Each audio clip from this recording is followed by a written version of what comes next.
more overhangs. More like shelters. Yes. Yeah. But the Maori word for such places didn't differentiate much between cave and shelter. No, Often you're right. they call a cave was what they call cave was shelter, rock shelter. Yes, it's a bit of a fine line, eh? Between A bit of a fine line. And so with that, we progressed from there into the report I did at Scenic Reserve, Parekawa, and so that was this report. I took photos. That complements this, and that's for a. Well, this is fantastic. This is what we're going to be basing our This is what you explorations on. When you say I've got anything to start the Yes, this is fantastic, Perry. It's like the bones or the heart this of is a it. 600 acre reserve, but we won't be doing. We'll only be doing concentrating about 6 of it, because a lot of it's up and over and rocks and that extended Parekawa.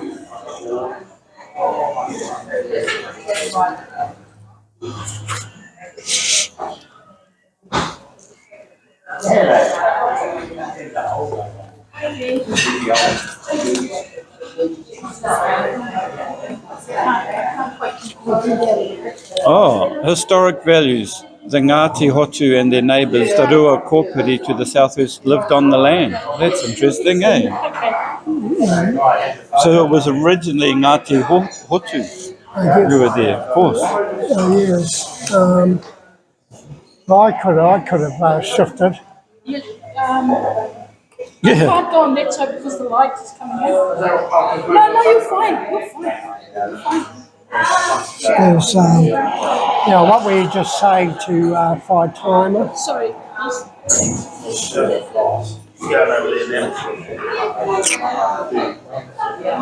Wow. Now, so Jeffrey's getting the well factor, but the well factor's like a cross. It can be built a lot more into it. So you first were interested in the opening statement, Jeffrey? Yes, that the Ngāti Hotu and their neighbours, the Rua Kōpiri, lived to the southwest and on that land. So the original tangata whenua were the Ngāti Hotu and Rua Kōpiri. Yep.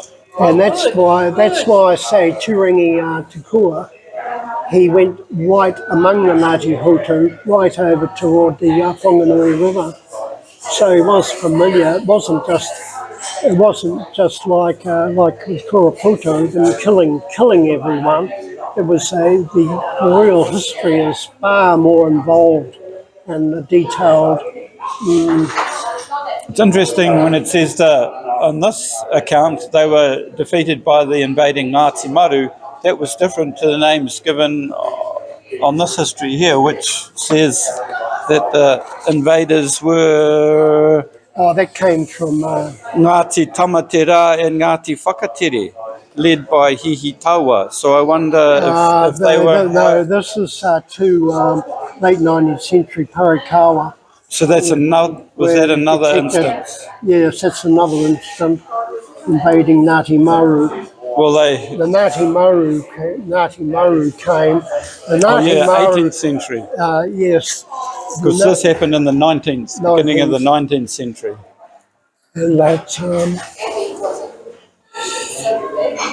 so when we put in a different time and place, as this is where you can timeline and get the history with incidences and that, and then time and place.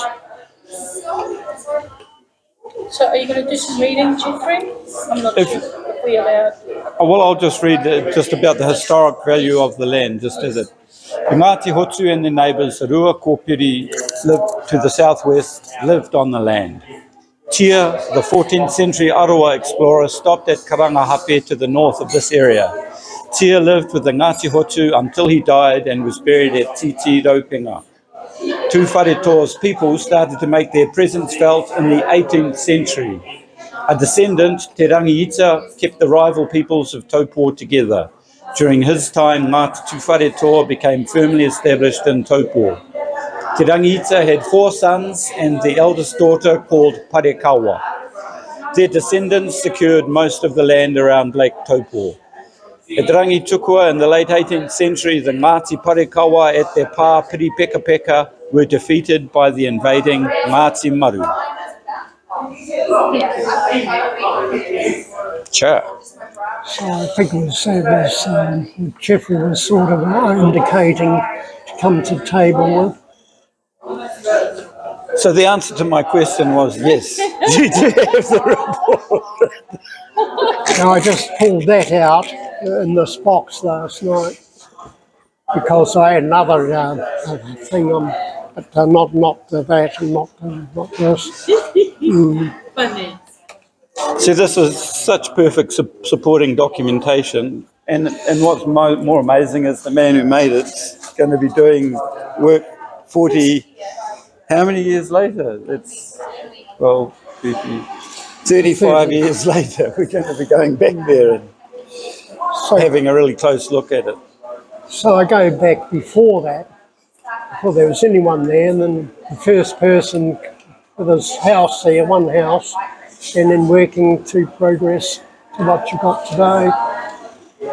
So I've all been shadow in the background in the past, but the thing is, everything was done right here at Parekawa. Utaparai should have been done, and my suggestions there to be done was just overrun by a few trustees who had their dollar value in their pockets, or else you could have had the whole lot put aside, and the marvellous subdivision, all sold sites and that today, for housing and that for the balance of the block. Oh yeah, here are all the caves, because we've only been to 2 of them, but you've marked all 6, and yeah, there are 6 caves so far. So, in terms of your application to Yes. put a fire program, Yes. will you be able to, from what we're doing today, will you be able to put something together to show that we have systematically gone through the information and the things that need to be done? Well, I can say we've got a foundation, we've already got a significant body of work that's been done and is already historical that we can just keep adding to. And because the detail of these, from everything from the tiny pebble mounds to the great stone works to the so it's that the whole picture in the end should show something marvellous as a multi-period. Yes. And with the multi-period from Ngāti Hoto right to the last occupation Parekawa, and I can bring other histories into this. And that story of Pani, who got taken from there, you know, and that's a little good story in itself about what happens to taongas that are taken from their site and where they end up. I spoke with my auntie on the phone, Auntie Tikina. She said they were at Pokura one day where this older man came with a young girl who wrote a thesis on goddesses, and they went and got this warm pumice statue of a goddess. She didn't say kumara, she just said of a goddess, and then it was taken to Rotorua. That was you, wasn't it? That was the connection. I didn't take it. No, that was it was only one doing a thing. It ended up at the Rotorua Museum. But isn't it interesting, eh? Like we'll talk about something and then it'll come to me from somewhere else, or from somewhere else will come a similar story to what you're saying. Awesome. But this will make a fantastic. Oh, what else have you got from there? What I'll do, I'll whiz this through. So I'll scan this. Yes. I'll scan this and this. Shall we do it today? And that's the way I'll be able to include it in the application as support material. Well, I wouldn't give it, but I'd just say, you know, put it together and just say what we can do. I wouldn't give them that information. It's Perry's information. Well, I would have thought they had it already. Don't they have it in their records? Only Doc. Yeah, well, this is Doc. The Doc will roll their eyes and go blank and be lucky to know what even part of the lake you're talking about. Exactly. Yes. Because when I was first there, they had dock range on the big reserves transferred to them. Never went to meet her on that reserve. So I had to take him a day before they met Lou Wilson, just so he wouldn't look too silly and ridiculous Walking on land and on talk land that he had as a never steward. even been on. Yeah. Has been the representative. We've been given the name of a lady from the dock conservation group. Remember the lady who was emailed? Her name was emailed to us today. Yes. Yeah. Just trying to remember her surname. Yeah, I've got the Lachlan. Somebody Lachlan. Loughglyn. This is the person who's, I think, been put in charge of the mahi. Not in charge, but Jeffrey is speaking with her on behalf of She's responsible for the concessions that Doc grant in the area, so we need to work with her. And she's tangata whenua by the sound of it. If she's a Well, Lachlan. they're Lachlan's and they're Lachlan's, remember? Yes, just like there are Fletchers and there are Fletchers. And And there are Addisons and there are Addisons. now those are just my hand notes. But here copies are. Wow, so you actually did a lot of work initially on this reserve. Look at it. Well, then, unlike Doc, we don't care about cultural things for subdivision. It's not Doc land. I get involved in anything that's cultural, whether it's private, whether it's Crown owned, or anything else, because the cultural remains still remain their remains what they are. So this is the report and files, copy Perry Fletcher report and files. So that was the submission here, given. And that was just for my sketch work. There's 4 of the same copy. Yes, so that was for me if I wanted to do doodle on. And it came from. Pungaroa, is that what it's under? Pungaroa is the name. That's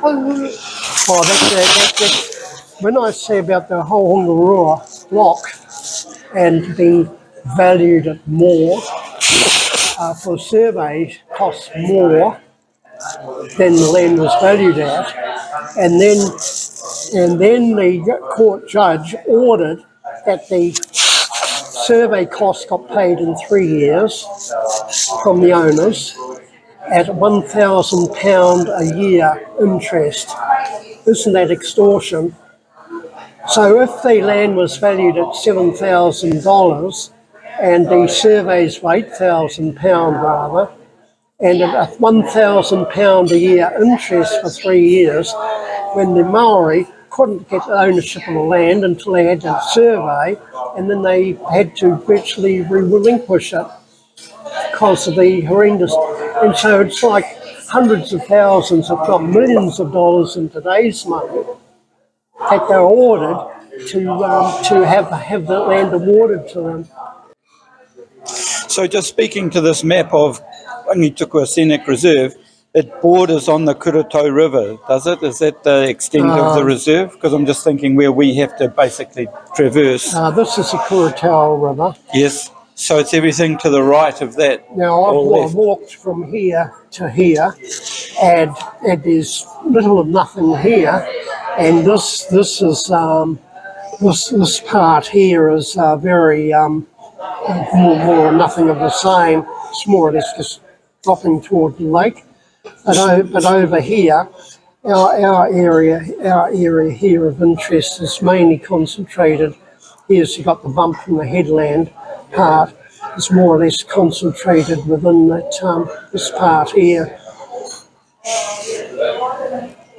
I still think we need to do recce's around here just to make sure that we haven't missed anything. You've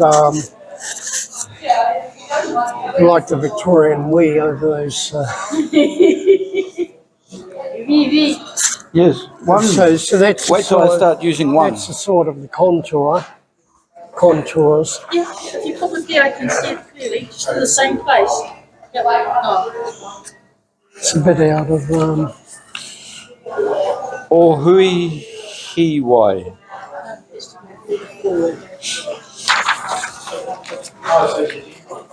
So is this the name of a pā site, or hui hia wai, right there? I looked Same with here, Wedo ha. I looked for a par here, Yes? but I don't think there was too much. There was something here, but there wasn't too much. That's overlooking where we stopped with a tree in the Urupa, Yes. looking across here. Oh, so that's where that gum tree is, right here. That's where the tree is here. Oh, I see. So everything from that side is a reserve, is the Rangitukua Scenic Reserve. All the side of the river is up Oh, here. seriously? Is this Kahukura? Kuruto. Kuruto where the gum tree is? Yeah, Yes. so we drove down here, and when I say we had to go way around to get that way, that little strip of river. But this ground here is virtually nigh on. It's just slopes and rocks and that to the lake. So it's in this area here. It's got the cultural sites, Okay. and habitation places. Oh, you're amazing. Hohanga. Those block names are familiar to me. I'm sure your family's in the Hohangaroa blocks. Yes, it is. Yes, Mum. Was. Now, one Maori lost his land interest because he named it. I think he named four burial places. So he was an obstacle for the people transferring the land to the Crown. So Judge uncharacteristically demanded that he went on site to be shown the burials. Often they didn't bother with this at all. So he took them to this place for the burials, and the judge gave him a spade, a shovel, and said, "Dig, show me." This is to a Maori. "Dig and show me." Dig, dig, dig. The grave came up. Then, "Oh, that's one. You said there are four. You dig another one." Oh, that's terrible. This is terrible. This is to a Maori. And then he dug the second one, dug the third, and the judge said, "You've only shown me three. This is all evidence in the minute books. And this is all kept quiet from the public arena." So he said, "No, you've got to dig number four." He said he refused to. He said, "No, this person is very sacred to me. I won't disturb him." So the judge threw his case out in court. Don't tell me that the judges have been serving the interests of Maori from day one when you got that sort of thing on record.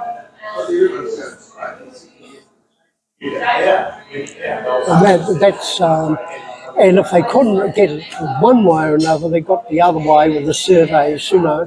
By hook or by crook? Well, get to this book.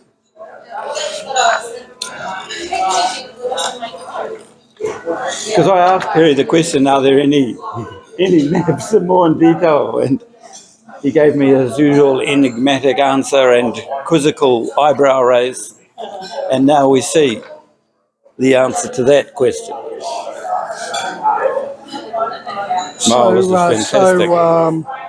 So here we've now got a subdivision acknowledging the ancestors, excluding the sensitive places, and nice subdivision. But and There's only one thing wrong, you're not living there. and neither are Whaitaima's descendants, except for Lou Wilson, perhaps. Well, Lou Wilson probably had it ready for I think it went to auction in the end.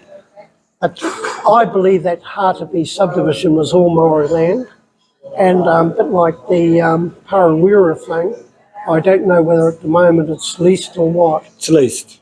Are you talking about the Opawa Rangitukua subdivision? Yeah, it's all leasehold. They don't own the land. It's the Golden Those Goose. houses. That's what, Robert Morihu got set up in his day. And how and where the benefits going to? Well, I'll tell you, our daughter was a beneficiary of an education grant there, which helped pay some of her horrendous costs. So in our family's case, some of that rental pūtea went to our daughter. Well, that's good. And it made a huge difference to her indebtedness, these little grants, education grants that they have, and we're nothing but appreciative for them.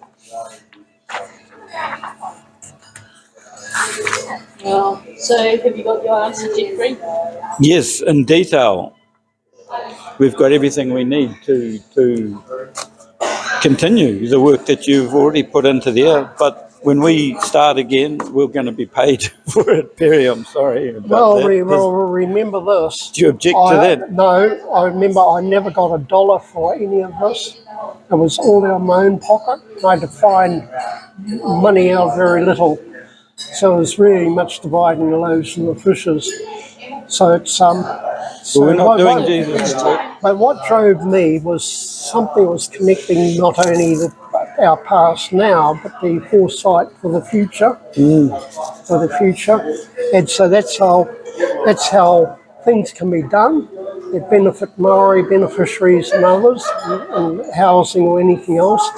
But the negative thing can still remain negative to this day. The attitudes that have to be changed, because people get so indifferent to culture, heritage, and the others. They're just denigrating and it's hurting really themselves doing that. But it's not as individuals, but it's how it affects everyone else, even the wider communities. So if the Ngāti Hotu and Rua Kōpiri people were here originally, so we're going back to the 13th and 14th century, aren't we, really? The 14th century, they seem to be scattered generally around as hunter-gatherers from Lake Rutawaira right up to through these areas and that, and more collectively up by Whaitaima Bay by the time Kurapoto came. And he was before TeWhare time. So in the end of these journeys, all these little dots, you're starting to build up a massive history, especially when you see Grace's book, and he's got a whole lot of sites marked, but whole areas of power and that there's not a word or mention or recognition of. So our journeys and some of those connections connect with everyone everywhere.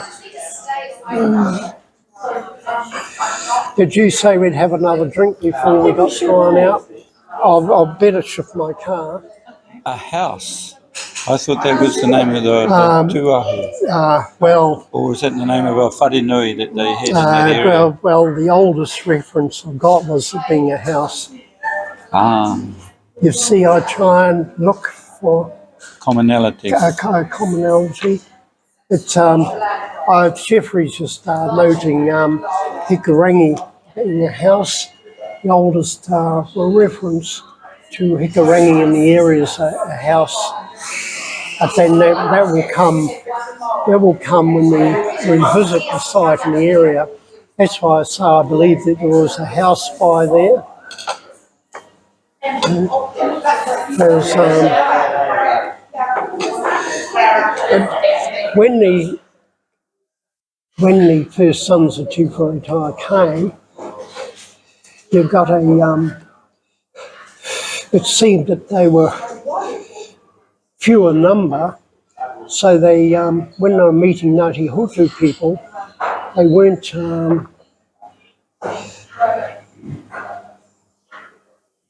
they weren't trying to kill them. They weren't. They weren't. But what you might have had was a bit of strife by certain individuals in certain areas. You know, they had a fallout with one another. But this idea of a systematic conquest of coming straight in and killing anyone Ngāti Hotu systematically, it doesn't make sense. There are places of records, and even thank you.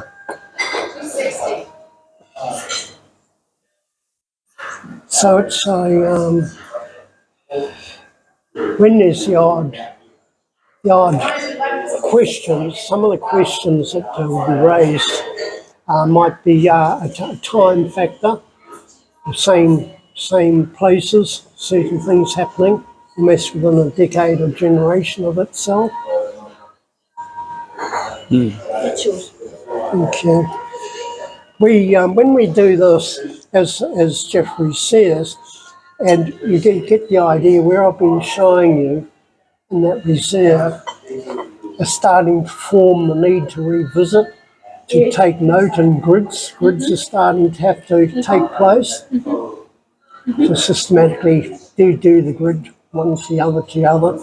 And it gets back to the sheet of stamps or the jigsaws, you know, make do one lot before moving on. It's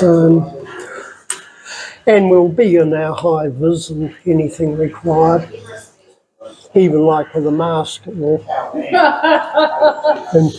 Well, if we're in the thing. And we have to have a health and safety plan as part of this whole exercise, so we should start to think about what kind of things we should incorporate into our operations manual, so we can go, yes, look, read our ops manual, this is what we do in the bush. you know, the first aid kit or whatever, Yes. the emergency call thing. Yes, and I think we should always be cognizant of doing things to keep ourselves safe rather than putting ourselves unnecessarily in harm's way, like not having light, for example, on you if it gets dark. High vis. And also think cell phones would be really handy if we get separated. It's easy to find each other. Yes, we've always got the cooee. And that's the other good thing, Perry. It's not like we're going to be working in deep, dark bush with, you know, it's... So this is just lake, narrow thing. Yes. Come by. So we can't even ever get lost, but either hit the lake or run into the cliff. You know,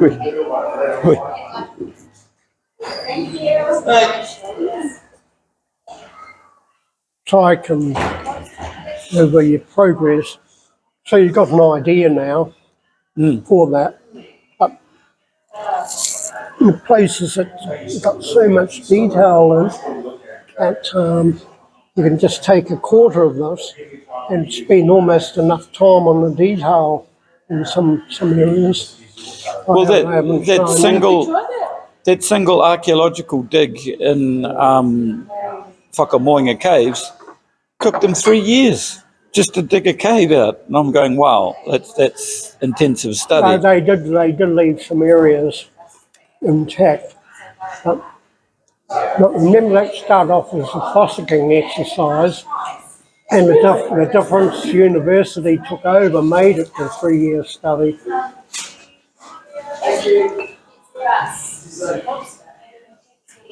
Well, what we're applying for is for us to spend 50 days in the field, but spread over the course of a year. So it averages at once a week. Do you think that will give us, well, that's the amount of time I'm applying for because I want to, and I was advised as a group who hasn't received funding yet just to apply for a 1 year, because you can apply for 3 years of work. But the advice I got was just apply for 1 year, see how you get on. And reapply. Yeah, she says, because if your credibility is good at that stage, it will. Well, when some of the archaeologists, all they've got for a report is just a one-pager, site, good condition and nothing else. This is what the Ngāti Rokawa have got, shaken their heads, and we've got me going out with them to the bar to do some measurement or something with the owners. It's just one of the things you'll find with that is that the archaeologists for the museum and not the universities, they'll go out for summer excavations, usually coastal site, all open, you know, by the seaside or something else, and the real nitty-gritty of anything just it's never really done. Well, I think it's a great way for us to, as I say, test our methodologies out. There's scope too. Most of these trips out there, I think, will just be you, me, and Whaitaima, and perhaps someone doing some drone footage. But there is scope potentially for other members of the collective, for example, to come out on certain days if we do big grid searches where it would be handy to have more than one or two people to do them. I'm just thinking of, walking through. When I got involved with Puhataroa, or involved myself, the once the publicity was given, there was so much interest that in the end, some journalist or someone was ringing up every other day. So we ended up giving a whole day just for the reporters. I think the Native Affairs program, we did them first because they had their early 4 o'clock deadline to meet. And then the photographers like New Zealand Herald and that, we all went up in helicopters. I was either take them up or to meet them up there. And so a whole day in the end was given out. So all the people, whether it was Wellington or Auckland or that, the newspapers and the TV lots, they all came. I remember TV lots were arguing with the Maori film crew, because they wanted to do theirs first. They could get back up to Auckland or whatever, be home for the night. So that's how it ended up. Or else we'd be doing a whole day over to one, to the other on different days.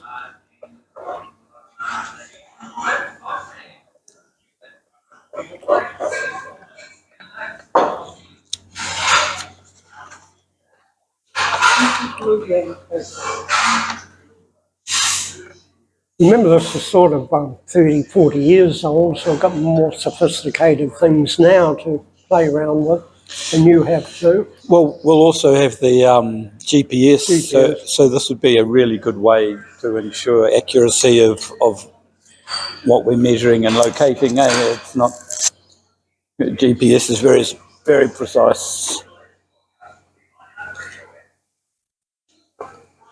I think we'll need to get one. 'Cause you've got one, eh? I don't know. But we're the last ones here. They'll probably be wanting us to go soon. Oh, plenty of time. Can't wait for the school children to get in my way yet.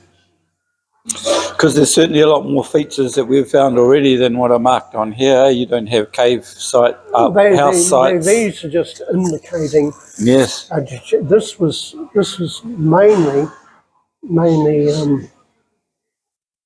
I've got the fence on. C2 is the fence on. So that's that little headland part.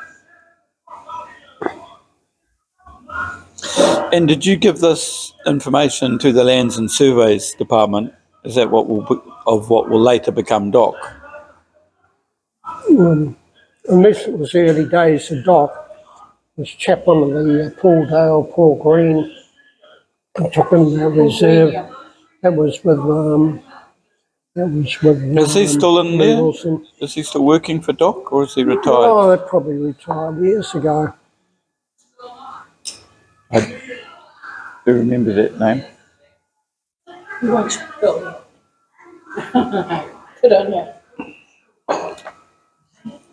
Now, bearing in mind, most of the people have no more interest in just the getting rid of wallabies or possums or that. Beyond that, they have very good pest trapping things going in a lot of the reserves that we've gone to. Plenty of evidence of that. Yeah, and I can't fault that. So are the wallabies up this end of the island? No, it's starting to come through. It's starting to come through now. I found one we found two actually in Rotorua on the side of the road. It was wallaby, and then we actually found a kangaroo when we reached up. But It's hilarious that in Australia these critters are considered endangered species now, and we're slaughtering them as pests. It's kind of all up the buai, and yet these creatures are probably just trying to colonise other lands just like we did. And others try to kill us too. Yes, it's a wallaby eat wallaby world, except they just eat grass. It's been a little while before I've been, of course now they've got sensor cameras, which are great. Show you everything from deer to rabbits or anything, you know, hopping around. Geothermal, yes, thermal cameras. So that's the initial story of Rangitukua Scenic Reserve. What a great foundation we have to build on. See, archaeologists have come, being paid just to look at one thing and one little plot, one little site and go away. They're completely indifferent to really culture or anything else. It's only what their directors for the day or the hour or the moment have involved them with.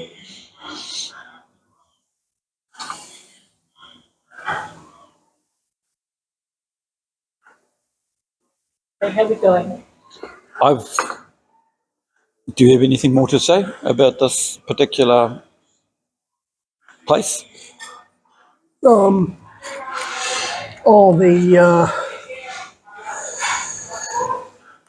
Up round the back off the side, away over the hills to the other side, there were some caves, burial caves.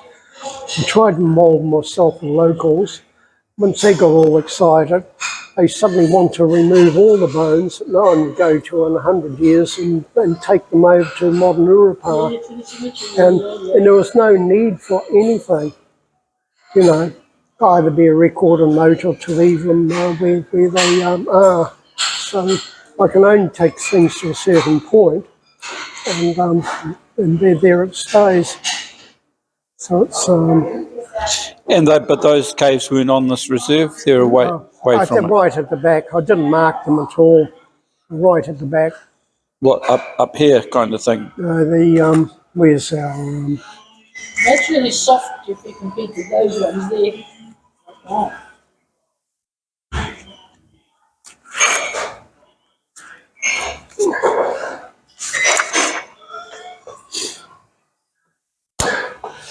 These are way up the top at the back here. Past the bluffs, you mean? Or they're just keep pulling round, but still just in the reserve area.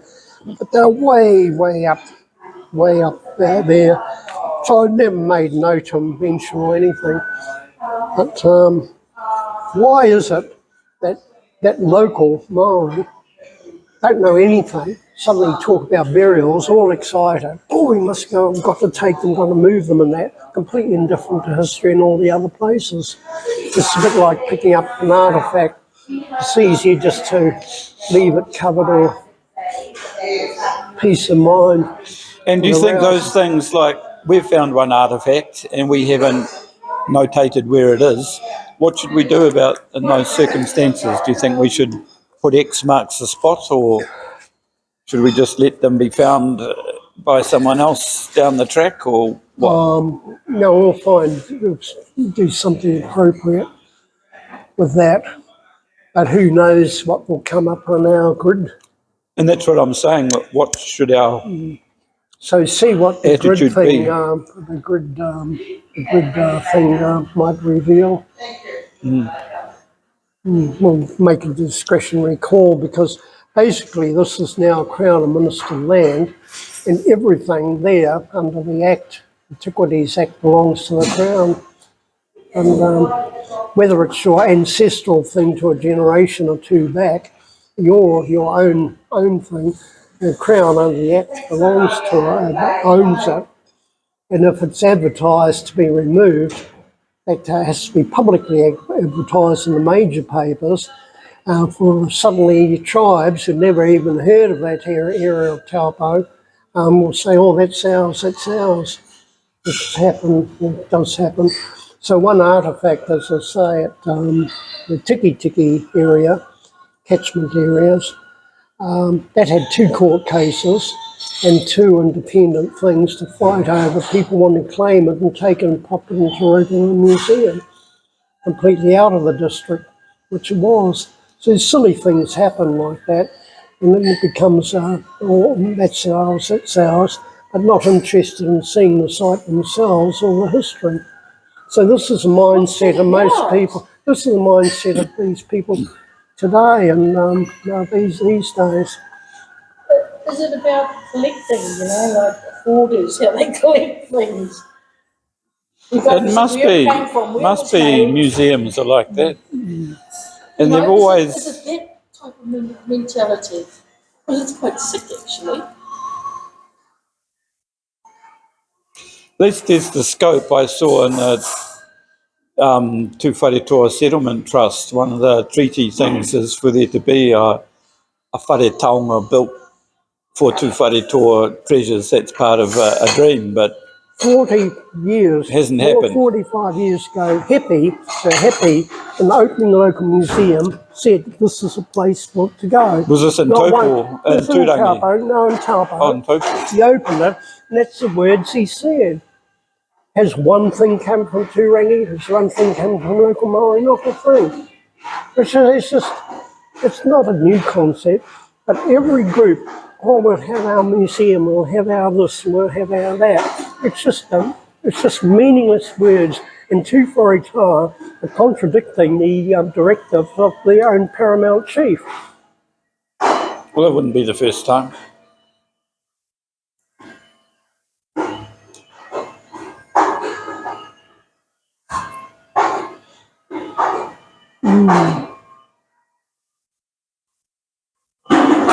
Okay, anything of high value doesn't go into any museum. If it's considered highly significant, will end up at Te Papa.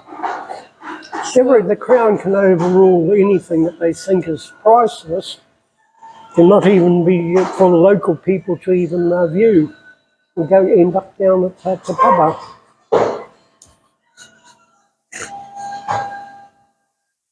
Yes. We had an exhibition in there for a year. I just thought of another way to get my work into Te Papa. I'll just go and plant it on some reserve in a reasonably obvious place and wait for someone to find it and make a fuss about it and see it go down to Te Papa and put on display, and then one day I'll go, actually, that's mine. And here's the photo to prove it. Go to my place, you see nice little greenstone or jade ads in my lounge. It's 100% plastic. Yeah. So someone said, well, I'll take that. Might get $10 at a souvenir place.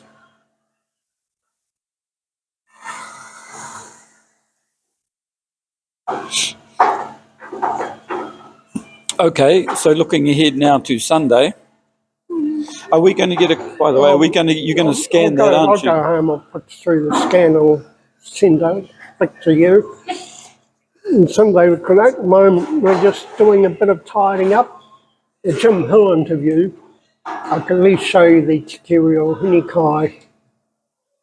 Yes. Are we going to do that on Sunday as well? Let's just do it sometime so that I can put it into the completed video. I've caught up with everything. So hopefully I've sorted out the on the record keepers. I've only got 2001 films we did then. On Te Waka Hihiri is 2002. Because I used to have 2 on each. You mean 2022, 2021? 2021. Yeah. You know what I'm talking about, right? I hope that's how I've got those worked out now. The record keepers then so is those the videos from 2021 to Wakahihiri, there's videos from 2022 and 23 and 24 and 25. If we're still doing it, whatever, will be on Te Wakahihiri. And on Sunday, we're going to go and do the Kumara pits at the interconnected pits. Are we going to go on to Pōnui Pā or leave that for another time? Well, I can flick you all my photos, 50-year-old photos, 60-year-old photos of the black and white burn-offs that completely incinerated the areas. I've went up there. But so if you're keen on, remember there's a par. It's even the ditches today, the hang of a thing. You're coming down into a ditch and then you're going up at least the height of the ceiling. That's one over. Then you're into the next one, which is higher than the other one, double low pits. It's only coming round the corner at it had just a single ditch. And up top there they had platform areas and they had pits at these sides up there as well, storage pits. But that was a big par. But after the fires and that aerial photos, you could clearly see them. But nowadays, they're just, for all of their impressiveness, you just can't see them under the vegetation.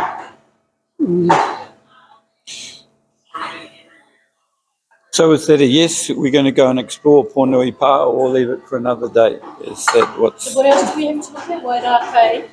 Just Well, Whaitaima? it's only 10 minutes. It's only 10 minutes there Yeah. to do that one, and the side of that one. Sure. And here we are. And so, my friends, that concludes the June 3rd, 2022 Taupo Moana Record Keepers Fine Fettle Cafe Kōrero. Do you have any last words, Whaitaima? No, I don't. How about you, Perry? 2 drinks a slot and a change of car parking. A lot has been said and communicated in this time. Until next time, mā te wā, e hoa mā.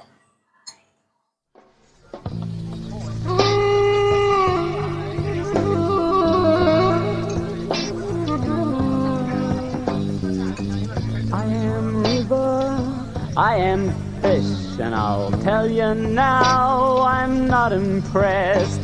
The tale I tell is a tale of woe. This tail I wag is toxic, and every twist and turn on my riverbank, I am bitten and broken, channeled and chewed, bottled, throttled, crashed and screwed by the engineers, the architects, the